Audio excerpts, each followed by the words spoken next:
El siguiente ejemplo es una suspensión de aceite y agua. Es importante resaltar que al ser una suspensión, sus componentes se separan rápidamente. Empezamos con agua y aceite en un vaso. Mezclamos para juntar las dos fases. Y luego apuntamos con el láser y podemos observar que se ve la trayectoria. Los coloides pueden ser hidrofílicos con atracción por el agua o hidrofóbicos con repulsión por el agua. Estos últimos no son estables en agua y por ello forman conglomerados, como el suelo en agua. Pero estos se pueden estabilizar por absorción de iones en la superficie, y así los iones son los que interactúan en el agua.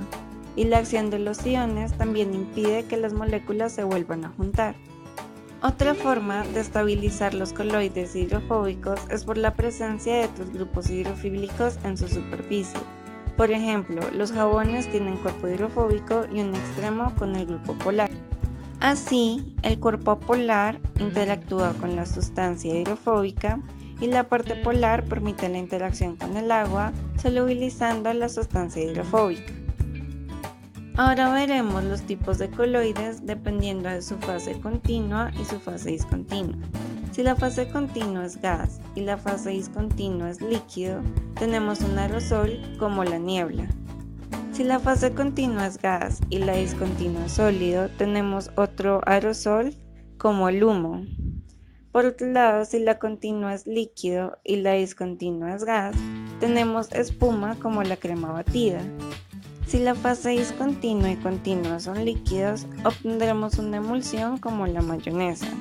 Si la fase continua es líquido y la fase discontinua es sólido, obtendremos un sol como la leche de magnesio. Si la fase continua es sólido y la fase discontinua es gas, obtendremos una espuma como una esponja.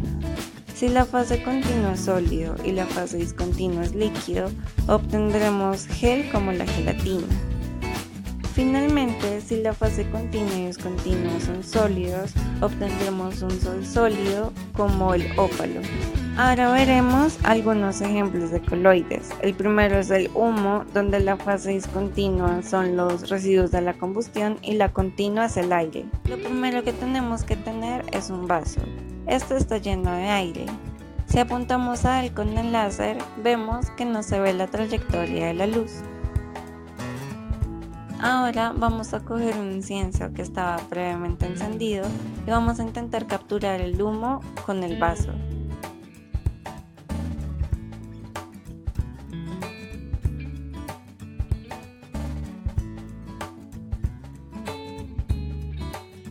Una vez hemos capturado el humo, vamos a apuntar con el láser y vemos que se puede ver la trayectoria de la luz a través del humo.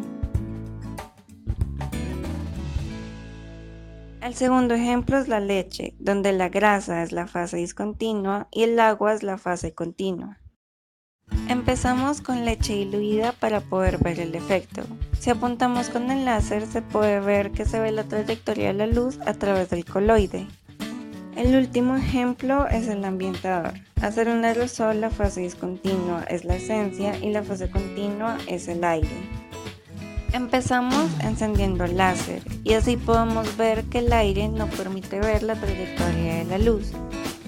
Pero cuando acercamos el ambientador podemos ver la trayectoria. Empezamos a hablar de los coloides en la biología. El primer ejemplo son las proteínas en solución acuosa, ya que estas forman un coloide hidrofílico. Otras sustancias que también se pueden encontrar como coloides son los ácidos nucleicos y los carbohidratos. Algunas estructuras biológicas se comportan como coloides, por ejemplo, la membrana plasmática se comporta como un sol, y el citoplasma varía su estado entre sol o gel en función de las necesidades celulares. Finalmente tenemos los coloides en la industria. El primer ejemplo es el sílica gel, que se prepara a partir de silicato sódico y disoluciones de ácido clorhídrico, y es utilizada para hacer cromatografías o como agente espesante de pinturas. Otro ejemplo son los sulfuros, que cuando se encuentran en forma coloidal se pueden usar como fungicidas en viticultura o fruticultura. Y finalmente los coloides hidrofílicos, que son las gelatinas, pectinas o emulsionantes. Muchas gracias por la atención.